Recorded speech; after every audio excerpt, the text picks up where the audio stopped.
தமிழகத்தினுடைய நிரந்தர முதலமைச்சர் அண்ணன் எடப்பாடி அவர்கள் பேருரையாற்றுவார்கள். அண்ணன் கொஞ்சம் தயவு செய்து கொஞ்சம் தோழமை கட்சிக்காரர்கள் புரட்சி தலைவி அம்மா இருவரும் தலைவர்களை வணங்கி மிக சிறப்பாக எழுச்சியாக எழுச்சி பயணத்திலே தலைமுறையாற்றிய மதிப்புக்கும் மரியாதைக்கும் உரிய மாவட்ட கழகத்துடைய செயலாளர் முன்னாள் எம்எல்ஏ திரு எஸ். செல்வமோகன்தாஸ் பாண்டி அவர்களே, நிகழ்ச்சியிலே பங்கு பெற்றிருக்கிற முன்னாள் அமைச்சர்கள் அறிவிச்சோடு திரு கல்வாய் சுந்தரம் அவர்களே, திரு ஆர். டி. உதயகுமார் அவர்களே, திரு ஆர். காமராஜ் அவர்களே, திரு கடம்பூர் ராஜ் அவர்களே, திரு டாக்டர் சி. விஜயபாஸ்கர் அவர்களே, திரு இசையில் சுத்தியா எம்எல்ஏ அவர்களே மற்றும் நிகழ்ச்சியிலே பங்கு பெற்றிருக்கிற கழக அமைப்பு செயலாளர் முன்னாள் எம்எல்ஏ திரு வி. ஜி. ராஜேந்திரன் அவர்களே மற்றும் கழக வழிபட்டு துணை செயலாளர் திரு ஐயாத்துறை பாண்டியன் அவர்களே, முன்னாள் எம்பி திரு பிரபகரன் அவர்களே மற்றும் கழக தகவல் தொழில்துறை துணைத் தலைவர் திரு கமல் செங்கர் அவர்களே, கழகத்துடைய நிர்வாகிகள் திரு கந்தசாமி அவர்களே, திரு எஸ். கே. சமூக அவர்களே, திரு எம். வீரமணி அவர்களே, திரு பாலக சன்னியாஸ் அவர்களே, திரு எம். அழகு காசி ஈஸ்வரன் அவர்களே, திரு எஸ். சந்திரபாணி அவர்களே, திரு கே. அமல்ராஜ் அவர்களே, திரு எம். டி. குணம் என்ற உத்தரகுண பாண்டியன் அவர்களே, திரு எச். பாண்டியன் அவர்களே, திரு எஸ். ஜெயக்குமார் அவர்களே, தென்காசி நகராட்சி திரு டி. சுடலை அவர்களே, திரு கே. சங்கர் அவர்களே, திரு எம். காத்தவராயன் அவர்களே, குற்றால பேருநர் செயலாளர் தலைவர் திரு எம். கணேஷ் ராமோதன் அவர்களே, திரு கார்த்திகுமார் அவர்களே, திரு எஸ். முத்துராஜன் அவர்களே, திரு காசுமுத்து அவர்களே, திரு எஸ். சிவகுமார் அவர்களே, திரு அகமது ஷா அவர்களே, திரு டாக்டர் எஸ். எஸ். கிருஷ்ணன் அவர்களே, திரு டாக்டர் எம்.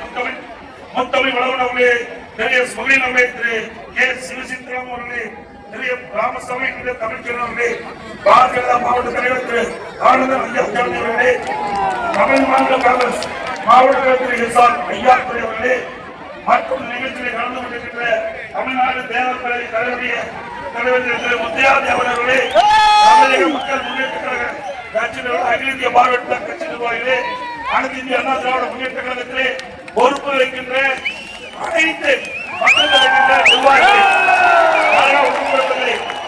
பெரியவர்களே, தாய்மார்களே, மகளிர் தேர்ந்த சகோதரிகளே, எழுதப்பட்டாளர்களே, விவசாயிகளே, விவசாய தொழிலாளர்களே, பத்திரிகையாளர்களே, ஊடகங்களே, அத்தனை பேருக்கும் என்னுடைய முதற்கண் வணக்கம்.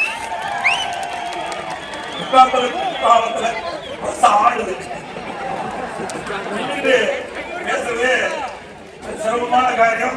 ஒரு அற்புதமான இடம் குற்றாலம். அந்த எழுச்சி மிகு இந்த பகுதியில உங்களை எல்லாம் சந்திப்பதிலே மற்ற மகிழ்ச்சி. நான் வரும்போது சாரல்மலை பொழிவு என்று சொன்னாங்க. மரணதனுடைய அருளால அது கூட பொழியல. நமக்கு ஒரு நல்ல வாய்ப்பை கொடுக்கிறது.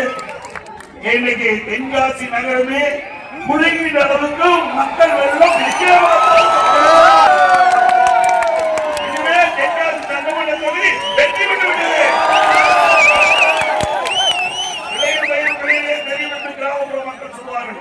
அதுபோல அடுத்த ஆண்டு நடைபெறுகின்ற சட்டமன்ற பொதுத் தேர்தலில் தென்காசி சட்டமன்ற தொகுதி உங்களுடைய ஆரவாரம் மகிழ்ச்சி வெற்றிக்கு அறிகுறி. பொறுத்தவரைக்கும் வேளாண்மை தொழில்தான் நிறைந்த பகுதி. அதை நம்பித்தான் இந்த மக்கள் வாழ்ந்து கொண்டிருக்கிறார். அனைத்து இந்திய அண்ணா திராவிட முன்னேற்ற கழக அரசுகின்ற பொழுது வேளாண் தொழிலுக்கு முன்னுரிமை கொடுத்து அதற்காக பல்வேறு திட்டங்களை கொண்டு வந்து நிறைவேற்றப்பட்ட அரசாங்கம் அதிமுக அரசாங்கம். இன்றைக்கு விவசாயிகளுக்கு பல்வேறு திட்டங்களை கொண்டு வந்து நிறைவேற்றிருக்கிறோம். அதிமுக ஆட்சி பொழுது 2014 2021 வரை 5 ஆண்டில் 2 முறை விவசாயிகள் தொடக்க வேளாண் கூட்டுறவு வாங்கிய பயிர்கள் தள்ளுபடி செய்திருக்கிறோம். விவசாயிகள் 24 மணி நேரம் அவருடைய மின் மோட்டார் இயக்குவதற்கு அதிமுக 30 மின்சாரத்தை வழங்கணும். எந்த நேரத்தில் போனாலும் விவசாயிகள் தங்களுடைய மின் மோட்டாரை இயக்கலாம். அதே போல குடிமராமத்து திட்டத்தில் இந்த பகுதிக்கின்ற குளங்கள் அனைத்தும் தூர்வாரின்ற சூழல் உருவாகின்றன. இதனால இந்த குளங்கள் நிர்வாகிகள் இன்னைக்கு மழை காலத்தில் நீர் நிரம்பி கோடை காலத்தில் நமக்கு தேவையான நீர் கிடைக்கின்ற சூழ்நிலையை உருவாக்கி தந்த அரசாங்கம் அதிமுக அரசாங்கம். அறுவடை இயற்கை சீற்றங்கள், பேரிடர் காலங்கள், கனமழை, விவசாயி பயிரிட்ட பயிரெல்லாம் சேதமடைகிற போது பயிர் காப்பீட்டு திட்டத்தில் விவசாயி இணைக்கப்பட்டு அந்த பாதிப்புக்குள்ளான விவசாயிகள் எல்லாம் கணக்கிட்டு அந்த சேதத்துக்கு உண்டான பயிர் காப்பீட்டு திட்டத்தில் விவசாயிகளுக்கு இழப்பீடு தொகையை பெற்று தந்த அரசாங்கம் அதிமுக அரசாங்கம். அது மட்டுமல்ல, வறட்சியான காலகட்டத்தில் விவசாயிகளுக்கு வறட்சி நிவாரணம் கொடுத்ததும் அதிமுக ஆட்சி. ஏழைக்கு கால்வாய்கள் அனைத்து தூர்வாருவதற்கான நடவடிக்கை எடுத்ததும் அதிமுக ஆட்சி. விவசாயிகள் உற்பத்தி செய்யப்பட்ட நெல்லை உடனுக்குடன் அரசு நேரடி நெல் கொள்முதல் கொண்டு போய் சேர்த்தவுடன் அந்த நெல்லை கொள்முதல் செய்து அவருக்கு உண்டான தொகையை உடனுக்குடன் வங்கியிலே செலுத்திய அரசாங்கம் அதிமுக அரசாங்கம். எப்பொழுதெல்லாம் விவசாயிகள் பாதிக்கப்படுகிறார்களோ அப்பொழுதெல்லாம் அந்த விவசாயிகளுக்கு தேவையான நிவாரணத்தை வழங்கிய ஒரே அரசாங்கம் அதிமுக அரசாங்கம். விவசாய தொழிலாளிகள் இரவல் வராமல் ரத்தத்தை நீர்மையாக நன்மையை செஞ்சு உழைக்கின்ற அந்த விவசாய தொழிலாளிகள் நலம்பெற வாழ்வு மலர பசு வீடுகளை கொடுத்தோம், கறவை மாடுகள் வழங்கினோம், விலையில்லா ஆடுகள், விலையில்லா கோழிகள் அந்த ஏழை தொழிலாளி கொடுத்து அவருடைய பொருளாதாரத்தை உயர்த்துகின்ற சூழ்நிலையை உருவாக்கி தந்த அரசாங்கம் அதிமுக அரசாங்கம். இப்படி ஏதாவது ஒரு திட்டத்தையாவது விவசாயிகள் விவசாய தொழிலாளிக்கு இந்த அரசாங்கம் கொண்டு வந்திருக்கிறதா? ஏற்கனவே கொண்டு வந்த பல திட்டத்தை நிறுத்தியதுதான் திமுக ஆட்சியுடைய சாதனை. இவ்வளவு சட்டமன்ற உறுப்பினர் என்னிடத்திலே தெரிவித்தார். அதையெல்லாம் நான் விட்டு தெளிவாக நான் குறிப்பிட விரும்புகிறேன். சிந்தித்து பாருங்க, இன்னைக்கு திராவிட முன்னேற்ற கழக ஆட்சி நாட்டு மக்கள் நிம்மதியாக வாழ முடியுதா? சிறுமி முதல் பாட்டி வரைக்கும் பாதுகாப்பு இல்ல. தினம் தினம் பத்திரிகை வர செய்தி. இன்னைக்கு தமிழகத்தில் போதைப் பொருள் நிறைந்த மாநிலமா இன்னைக்கு காட்சியளித்துக் கொண்டிருக்கிறது. இந்த போதைப் பொருளை தடுக்க வேண்டும் என்று நான் சட்டமன்றத்திலே பல முறை குரல் கொடுத்தேன். தொலைக்காட்சி வாயிலாக இந்த அரசுடைய கவனத்திற்கு எடுத்துச் சென்றோம், அறிக்கை வாயிலாக இந்த அரசுடைய கவனத்திற்கு எடுத்துச் சென்றோம். ஆனால் இந்த அரசு அதை ஏற்றுக்கொள்ளவில்லை. நாங்கள் அறிக்கை வாயிலாக கொடுப்பதை கண்டுகொள்ளவில்லை. இன்றைய தினம் இங்கே பார்த்தாலும் போதைப் பொருள், கஞ்சாவிற்கு அந்த இடமே இல்லை. இந்த போதைக்கு அடிமையாகி இளைஞர்கள், மாணவர்கள், பொதுமக்கள் இப்படிப்பட்ட செயலில் ஈடுபடுறாங்க. எங்கே பார்த்தாலும் கொலை, கொள்ளை, திருட்டு, வழிப்பறிவு, பாலை வன்படுவை நடக்காத நாளே அல்ல. தொலைக்காட்சியிலையும் பத்திரிகையிலையும் நாம் பார்ப்பது தங்க என்ன விலை, வெள்ளி என்ன விலை, இன்றைக்கு இதைத்தான் நாம் பார்ப்போம். ஆனா இன்றைய தினம் கொலை நிலவரம் என்ன நிலவரம் என்று பத்திரிகையை ஊடகத்திலும் வருகிற செய்தி பார்த்து மக்கள் அடித்து போயிருக்கிறார். அப்படிப்பட்ட ஆட்சி தேவையா? சட்டம் சீர்குலைந்து விட்டது. தமிழகத்தில் இனி பாதுகாப்பு கிடையாது. மக்களுக்கும் பாதுகாப்பு இல்ல, சிறுமிகளுக்கும் பாதுகாப்பு இல்ல, ஒட்டுமொத்த பெண்களுக்கே பாதுகாப்பு இல்ல. அப்படிப்பட்ட ஒரு மோசமான ஆட்சி தொடர வேண்டுமா? இன்னைக்கு அனைத்து அண்ணா திராவிட முன்னேற்ற கழக ஆட்சி இருக்கின்ற பொழுது சட்டத்தின் ஆட்சி நடைபெற்றது. புரட்சித் தலைவர் எம்ஜிஆர் காலத்திலும் சரி, புரட்சித் தலைவர் அம்மா காலத்திலும் சரி, அம்மா மறைவுக்கு பிறகு அம்மாவுடைய அரசு சட்டத்தின் ஆட்சி நடைபெற்றது. குற்றங்கள் குறைக்கப்பட்டன, போதைப் பொருள் கட்டுப்படுத்தப்பட்டன. இப்படிப்பட்ட சம்பவங்கள் எங்கேயும் நடைபெறாமல் அதிமுக அரசு பார்த்துக் கொண்டது. இன்னைக்கு 10 ஆண்டு காலம் அனைத்து இந்திய அண்ணா திராவிட முன்னேற்ற கழகத்துடைய 10 ஆண்டுகள் ஆட்சி ஒரு பொற்கால ஆட்சி என்று மக்கள் பாராட்டுகிற அளவுக்கு ஆட்சியை நாட்டு மக்களுக்கு தந்த அரசாங்கம் அதிமுக அரசாங்கம். அது மட்டுமல்ல, இன்னைக்கு கல்வியிலே மிகப்பெரிய சாதனை நாங்கள் படைத்தோம். இன்னைக்கு எங்கே பார்த்தாலும் கல்லூரிகள், அதிகமான கல்லூரிகளை திறந்து தற்போது எண்ணிக்கை அதிகரிக்கப்பட்டது. இந்தியாவிலேயே பட்டப்படிப்பு படிப்பது முதல் மாநிலம் தமிழ்நாடு. இன்னைக்கு தமிழகத்திலே ஒரே ஆண்டில் 11 அரசு மருத்துவக் கல்லூரி மருத்துவமனை கொண்டு வந்து சாதனை படைத்த அரசாங்கம் அதிமுக அரசாங்கம். அம்மா இருக்கும்போது 6, 2011 2021 வரை அனைத்து இந்திய அண்ணா திராவிட முன்னேற்ற கழக ஆட்சியில 17 அரசு மருத்துவக் கல்லூரி மருத்துவமனை கொண்டாந்து ஏழை எளிய குடும்பத்தில் இருந்த மாணவர் கூட இன்றைக்கு மருத்துவக் கல்வி கிடைக்கக்கூடிய சூழ்நிலை நாங்கள் உருவாக்கி தந்தோம். 21 பாலிடெக்னிக் கல்லூரி, 67 கலை மற்றும் கல்லூரி, 4 பொறியியல் கல்லூரி, 5 வேளாண்மை கல்லூரி, 5 கால்நடை மருத்துவ ஆராய்ச்சி நிலையம், இப்படி ஏராளமான கல்லூரி திறந்து நம்முடைய குழந்தைகள் ஏழை குடும்பத்தில் பிறந்த மாணவ மாணவி குறைந்த கட்டணத்தில் பட்டப்படிப்பு படிக்கக்கூடிய சூழ்நிலை அண்ணா திமுக ஆட்சியில கொண்டு வந்து நிறைவேற்றப்பட்ட அரசாங்கம் அண்ணா திமுக அரசாங்கம். 2011 மாண்புமிகு புரட்சித் தலைவி அம்மாவில் தமிழகத்துடைய முதலமைச்சராக பொறுப்பேற்ற போது 132 பேர் பட்டப்படிப்பு படிக்கிறாங்க. கல்வியில புரட்சி மறுமலர்ச்சி, கல்விக்கு அதிக நிதி செய்த காரணத்தினால் 2019-20 54% பட்டப்படிப்பு படிக்கும் சூழ்நிலை இருக்கிறோம். இன்னைக்கு இந்தியாவிலேயே தமிழகம் தான் பட்டப்படிப்பு படிப்பதிலே முதல் மாநிலம். இதற்காக ஒரு அரசாங்கம் எப்படி செயல்பட வேண்டும் என்பதற்கு உதாரணம் அனைத்து இந்திய அண்ணா திராவிட முன்னேற்ற ஆட்சியாளர் பார்க்க முடியும். இன்னைக்கு திராவிட முன்னேற்ற ஆட்சிக்கு வந்தவுடனே அரசு பள்ளி படித்த மாணவர்களுக்கு விலையெல்லாம் படிக்கணும்னு வழங்கணும், விலையெல்லாம் படிக்கணும்னு கொடுத்தோம், அதையும் நிறுத்திட்டாங்க. இதுல என்ன அரசியல் கால்படுத்தி தேவை? ஏழை எளிய ஒடுக்கப்பட்ட நசுக்கப்பட்ட கிராமத்திலிருந்து நகரம் வரை இருக்கின்ற மாணவ மாணவி அரசு பள்ளியில படிக்கிறார்கள். அப்படி அரசு பள்ளியில படிக்கிற மாணவ செல்வங்கள் அறிவுபூர்வமான கல்வி கிடைக்க வேண்டும், உலகத்திற்கு ஏற்ற கல்வி கிடைக்க வேண்டும், விஞ்ஞானி கல்வி கிடைக்க வேண்டும். அந்த அடிப்படையில் தான் மாண்பு அம்மா அவர்கள் இருக்கின்ற காலகட்டத்தில் மடிக்கணினி கொண்டு வந்தாங்க, லேப்டாப் கொண்டு வந்து தமிழ்நாடு முழுவதும் 10 ஆண்டுல 52,35,000 மாணவ மாணவிகளுக்கு லேப்டாப் கொடுத்தோம். அதற்காக அண்ணா திமுக ஆட்சியில 7,300 கோடி நிதி ஒதுக்கீடு செய்யப்பட்டு நம்முடைய மாணவ செல்வங்கள் அறிவுபூர்வமான கல்வி கிடைக்கின்ற சூழலை உருவாக்கின்ற அரசாங்கம் அண்ணா திமுக அரசாங்கம். அதை நிறுத்திக்க மீண்டும் அண்ணா திமுக ஆட்சி நம்முடைய மகத்தான ஆதரவு அமையும். நிறுத்தப்பட்ட இந்த நம்முடைய மாணவர்களுக்கு நிறுத்தப்பட்ட இந்த லேப்டாப் கொடுக்கப்படும். இந்த திட்டம் தொடரும். அதே போல இன்னைக்கு அம்மா பிடிக்கவில்லை, அதிலே அரசியல் காழ்ப்புணர்ச்சி. எங்கெல்லாம் ஏழை மக்கள் அதிகமாக வசிக்கிறார்களோ அந்த பகுதியை நாங்கள் தேர்ந்தெடுத்து அங்கு ஒரு அம்மா மெடிக்கலுக்கு திறக்கப்பட்டு அதுல எம்பிபிஎஸ் டாக்டர் ஒருவர், ஒரு நர்ஸ், ஒரு மருத்துவ உதவியாளர் நியமிக்கப்பட்டு அந்த திட்டம் மிக சிறப்பா மக்களுக்கு வரவேற்பது. அந்த ஏழை மக்கள் அந்த பகுதியில் ஏதாவது நோயாளிப்பட்டா அம்மா மெடிக்கலுக்கு சென்று சிகிச்சை பெறலாம். அதையும் மூடிய அரசாங்கம் தான் ஸ்டாலின் மாடல் அரசாங்கம். மீண்டும் அண்ணா திமுக ஆட்சி மலரும். இந்த அம்மா மெடிக்கலுக்கு திட்டம் தொடரும். 2000 அம்மா மெடிக்கலுக்கு தான் கிராமத்திலிருந்து நகரம் வரை ஏழை மக்கள் வசிக்கின்ற பகுதியை தேர்ந்தெடுத்து நாங்கள் அந்த அம்மா மெடிக்கலுக்கு அமைத்தோம். மீண்டும் உங்களுடைய துணையோடு ஆட்சி அமைந்த பொழுது தமிழ்நாடு முழுவதும் 4000 அம்மா மெடிக்கலை துவக்கப்படும். ஸ்டாலின் ஒரு திட்டத்தை அறிவிச்சிருக்காங்க. 4 வருஷம் கழிச்சு தான் பாக்குறேன். ஆனா அதிமுக ஆட்சி அப்படி இல்லை. இன்னைக்கு அந்த பகுதியில நோயாளிப்பட்டா உடனுக்குடன் சிகிச்சை அளிப்பதற்கு தான் அம்மா மெடிக்கலுக்கு திறந்தோம்.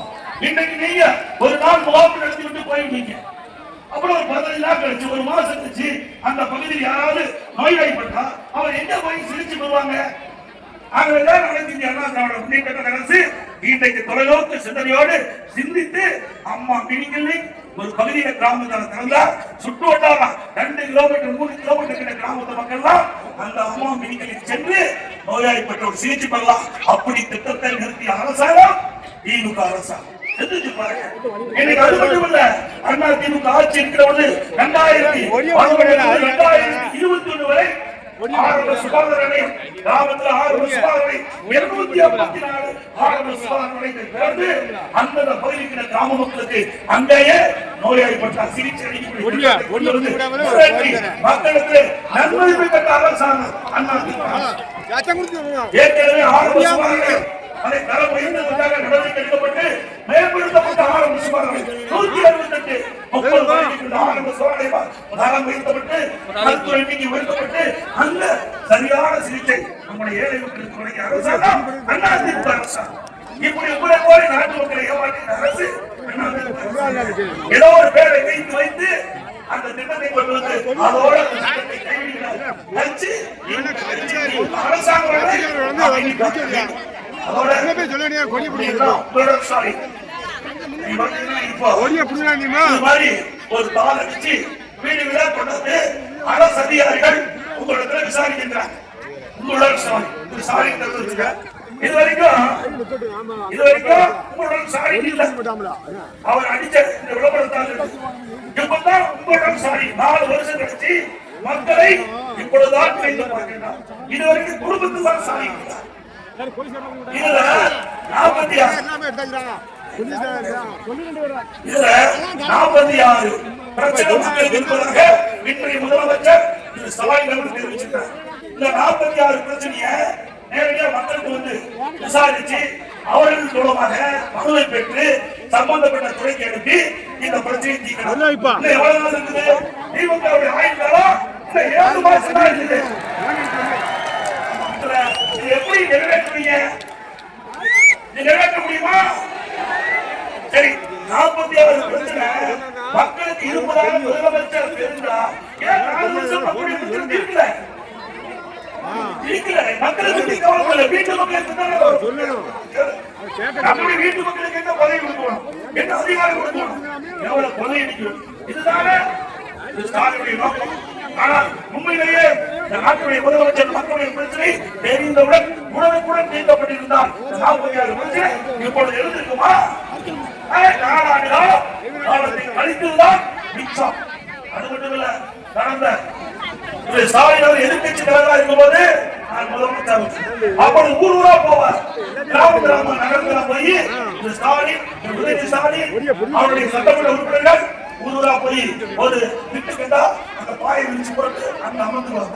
முன்னாங்க அங்க வெட்டிட்ட போட்டு அப்ப அவர் இடத்துல பேசுவது, உங்களுக்கு இந்த பகுதியில் என்ன குறை, உங்களுக்கு என்ன சொந்த பிரச்சனை, அதை மனுவாக எழுதி நாங்க கொண்டு வந்து அந்த பெட்டிக்குள் மனுவை போடுது. நாங்க பெட்டியை கூட்டி சீரழிச்சு பத்திரமா வீட்டுக்குள்ள வச்சிருந்தது. திமுக ஆட்சி சீரவடிச்சு பெட்டியை திறந்து மனுவை எடுத்து படிச்சு பார்த்து பிரச்சனை தீர்க்கிறாங்க. அப்புறம் இருக்குது ஏற்கனவே மனு கொடுத்தாச்சு மக்களுடைய பிரச்சனைய. அப்புறம் எதுக்கு மறுபடியும் இருக்கு இந்த விளம்பரத்தால் எடுத்து மக்கள் ஏமாற்றுவீங்க. எவ்வளவு மோசடி மக்கள் உணர்வு.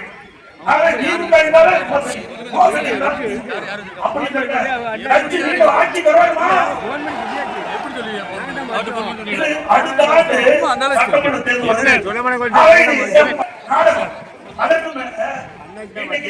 இந்த விளம்பரத்துறை அந்த துறையை விட்டுட்டு ஒரு 4 மூத்த அதிகாரிகள் நியமிச்சு இந்த 4 ஆண்டு காலத்தில் திராவிட முன்னேற்ற கழக அரசு நாட்டு மக்களுக்கு என்னென்ன இந்த 4 ஆண்டு காலம் திராவிட முன்னேற்ற கழக அரசு செய்திருந்தால் மக்கள் ஏற்றுக்கொள்வாங்க.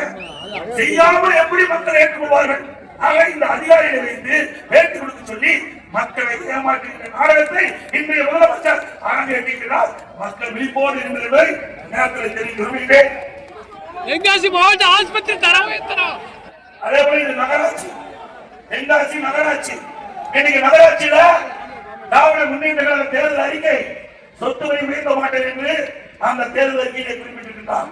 ஆனால் ஆட்சிக்கு வந்த பிறகு அதையெல்லாம் பொருட்படுத்தாமல் இன்றைக்கு கடவரி 180% வைத்திருக்கிறாங்க. இன்றைக்கு 1000 ரூபாய் கடவரி என்றால் இப்போது 1200 ரூபாய் இந்த கடையில் உரிமையாளர் செலுத்த வேண்டும் வரியாக நகராட்சி. அதே போல வீட்டு வரி ஒரு 1000 ரூபாய் என்று வைத்துக் கொண்டால் திமுக ஆட்சியில 100% வீட்டு வரி உயர்த்தி இனி வீட்டு வரி 2000 ரூபாய் அந்த வீட்டு உரிமையாளர் நகராட்சிக்கு வரி கட்ட வேண்டும். அதே போல குடிவரி உயர்த்தப்பட்டதாங்க. போராளுக்கு குப்பைக்கு வரி போட்டாங்க. நாட்டிலேயே குப்பைக்கு வரி போடுகின்ற ஒரே அரசாங்கம் திமுக அரசாங்கம். இப்படி வரி மேல் வரி போட்டு மக்களை கஷ்டப்படுகின்ற அரசு தேவையா? இன்னைக்கு மக்கள் நிம்மதியா வாழ முடியுதா? கொரோனா காலம் மக்கள் ஓராண்டு காலம் வேலை இல்லை. மக்களுக்கு ஓராண்டு காலம் வேலை இல்லாமல் இருந்த காலகட்டம் 2 மாதம் கொரோனா வைரஸ் தொற்று காற்றிலே பரவுகின்ற அந்த வைரஸ் யாராவது பாதிக்கப்பட்டு விட்டால் அவருடைய உயிர் இழப்புக்கு சூழ்நிலை ஏற்பட்டுவிடும். அப்படிப்பட்ட நிலைமையில் கூட அதிமுக ஆட்சியில மக்களை பாதுகாத்த அரசாங்கம் அதிமுக அரசாங்கம். மதிக்க முடியாத உயிரை காப்பாற்றிய அரசாங்கம். கொரோனா அந்த நோய் எப்படி வருதுன்னு தெரியாது. அதனால எப்படி அந்த நோயை எப்படி குணப்படுத்துவது என்று தெரியாத காலகட்டத்தில் கூட நம்முடைய மருத்துவர்கள், செவிலியர்கள், மருத்துவ உதவியாளர்களை வைத்து திறம்பட செயல்பட்டு இந்தியாவிலேயே கொரோனா வைரஸ் பரவலை தடுப்பது முதல் மாநிலம் தமிழ்நாடு. அந்த காலகட்டத்தில் கூட இன்னைக்கு ரேஷன் கடையில 12 மாதம் விலை இல்லாம இலவசமா அரிசி கொடுத்தோம், சக்கரை கொடுத்தோம், எண்ணெய் கொடுத்தோம். இப்படி மக்களுக்காக உதவி செய்து மக்கள் படுகின்ற துன்பத்திலிருந்து அவர்களை விடுவிக்கின்ற அரசாக அதிமுக அரசு செயல்பட்டது. அந்த காலகட்டத்தில் பள்ளியில் படிக்கின்ற மாணவர்கள் பள்ளிக்கு செல்ல முடியவில்லை. ஒரு ஆண்டு காலம் கல்லூரியில் படிக்கிற மாணவர்கள் ஒரு ஆண்டு செல்ல முடியலை. பள்ளி மூடப்பட்டு விட்டது. கொரோனா காலத்தில் கல்லூரியில் மூடப்பட்டு விட்டன. அதனால் மாணவர்கள் உளைச்சல் மன உளைச்சல் இருந்தார்கள். அவருடைய மன உளைச்சலை போக்குவதற்காக பள்ளியில் படிக்கிற மாணவர்களுக்கு ஆல்மோஸ்ட் கல்லூரியில் படிக்கிற மாணவர்களுக்கு ஆன்லைன் வகுப்பு, ஆன்லைன் தேர்வு. அவர்களும் அந்த ஓராண்டுகள் கல்வியை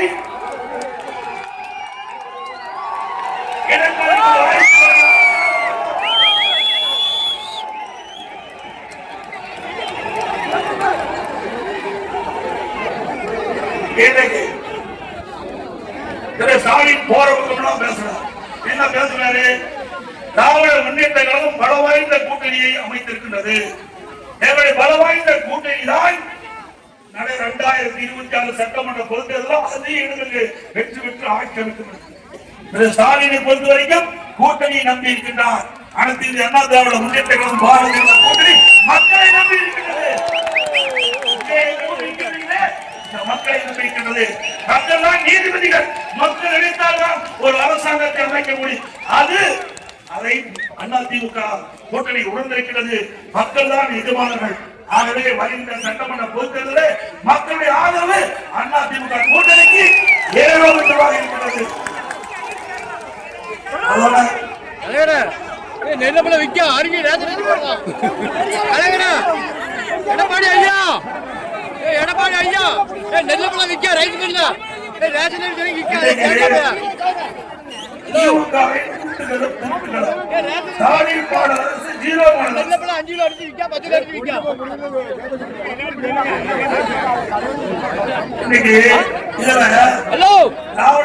திராவிட முன்னேற்ற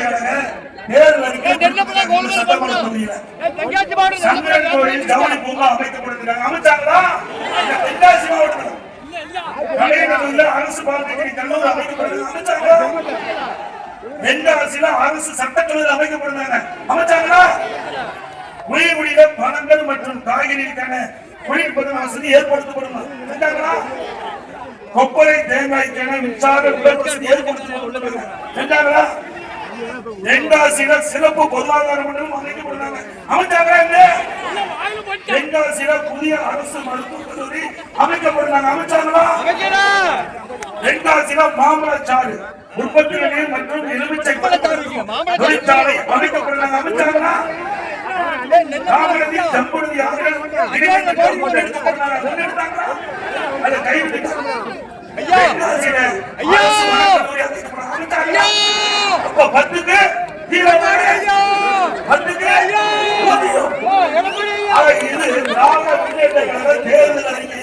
இந்த மாவட்டத்தில் குறிப்பிட்ட செய்திகள்.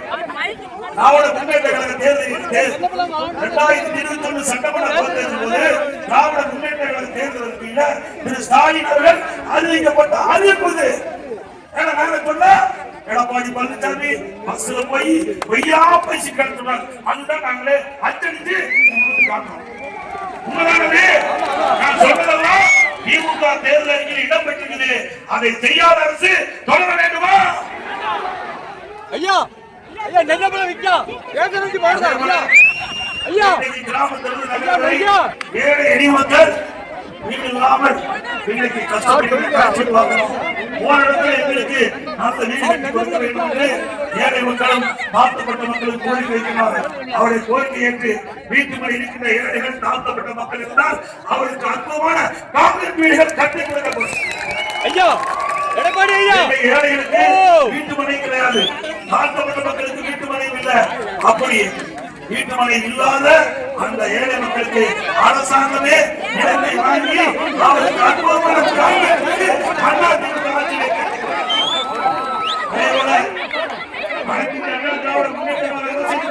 அற்புதமான சேவை வழங்கப்படும்.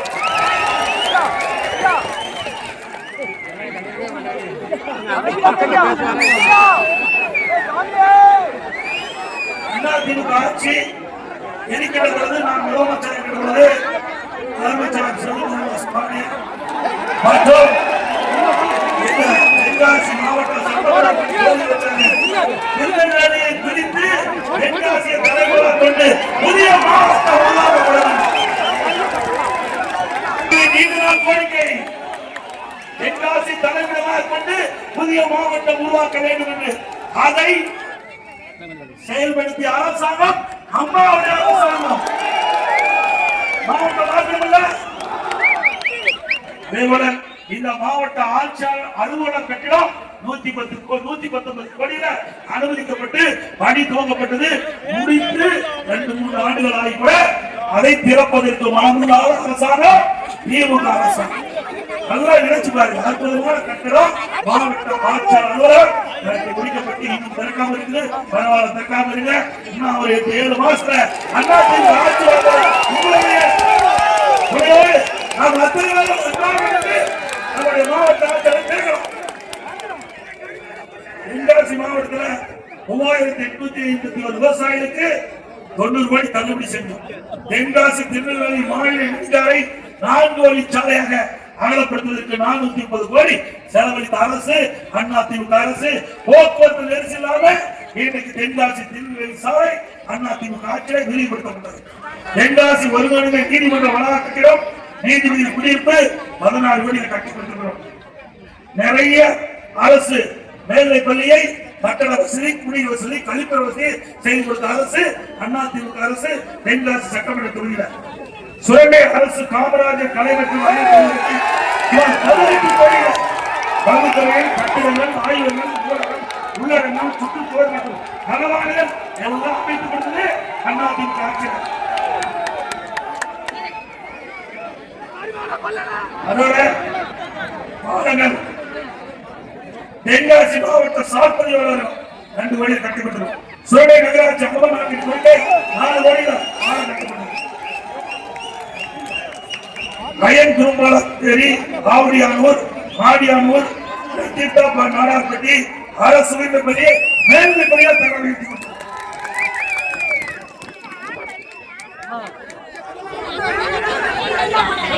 அம்மாவுடைய அரசு அதிமுக அரசு என்பது நான் முதலமைச்சர் காலகட்டத்தில் இரட்டைக்குளம் முதல் ஊத்துமலை வரையிலான கால்வாய் திட்டத்தை ஒவ்வொருதான் திமுக அரசு அதை ரத்து செய்வது. மீண்டும் அனைத்து அண்ணா திராவிட முன்னேற்ற கழக ரத்து செய்யப்பட்ட இந்த கால்வாய் திட்டம் அமைக்கப்படும்.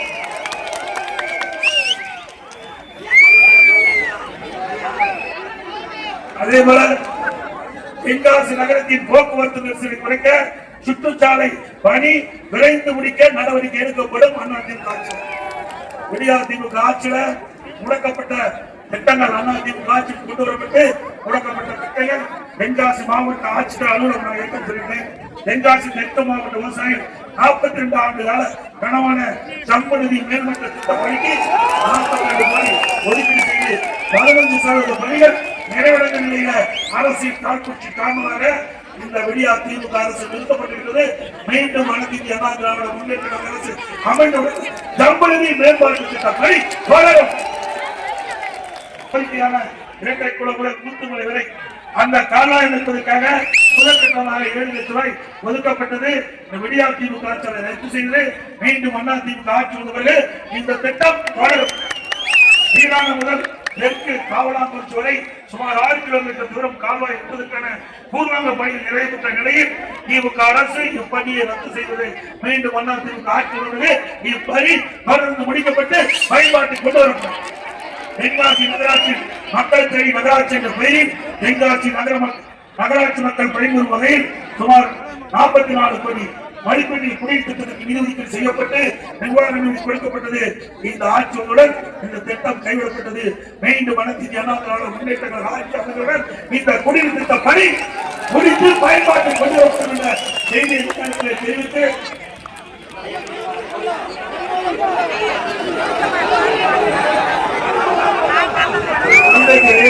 தமிழகம் மட்டுமல்ல இந்தியா முழுவதும் குற்றாலம் என்று சொன்னால் பிரபலமான பகுதி, இயற்கை சூழ்ந்த பகுதி. அப்படிப்பட்ட இயற்கை சூழ்ந்த பகுதியில் வாழ்கின்ற மக்களுக்கு இன்னும் எண்ணற்ற திட்டங்களை கொண்டு வந்து நிறைவேற்றோம். இந்த குற்றாலம் ஒரு சுற்றுலாத்தலம். இந்த சுற்றுலாத்தலம் மென்மேலும் வளர்வதற்கு என்னென்ன வசதி செய்து தரப்படுமோ அதையெல்லாம் மன்னாதிமுக ஆட்சியில செய்து தரப்படும். அது மட்டும் இல்ல, இந்த ஆட்சியில குற்றாலத்துல சில நேரத்துல குளிப்பதற்கு தடை இருப்பதாக நான் அறிந்தேன். அதிமுக ஆட்சி வந்தபோது அந்த மக்களை எண்ணோட்டத்துக்கு தகுந்தவாறு மக்களை காப்போம், தமிழகத்தை மீட்போம், மக்களை தமிழகத்தை மக்களை தமிழகத்தை மக்களை தமிழகத்தை ஸ்டாலின் மாடல் திமுக அரசு, வெரி வெரி சாரி.